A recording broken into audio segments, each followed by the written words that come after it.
যীশুখ্ৰীষ্টৰ সৰ্বশ্ৰেষ্ঠ নামত আপোনালোকক অভিনন্দন জনালোঁ।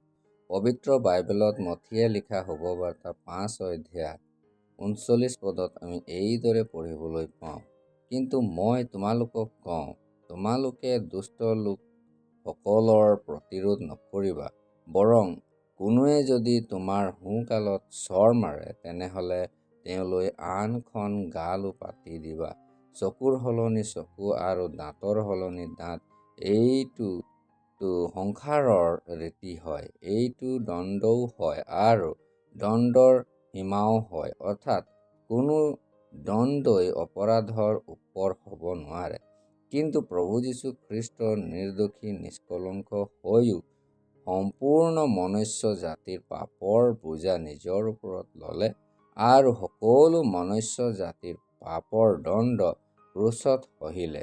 একো অপৰাধ নকৰিও যিজনে পাপক নাজানিছিল, যাৰ স্বভাৱত পাপ নাছিল, কিন্তু সম্পূৰ্ণ মনুষ্য জাতিৰ দণ্ড, যি দণ্ড বিবৃতিৰ বিপৰীত আছিল, তাকে তেওঁ সহিলে আৰু মনুষ্যৰ উদ্ধাৰৰ পথ তৈয়াৰ কৰিলে। যিকোনোৱে প্ৰভু যীশুত বিশ্বাস কৰে, তেওঁ উদ্ধাৰ পায় আৰু প্ৰভু যীশু খ্ৰীষ্টৰ স্বভাৱ পায়।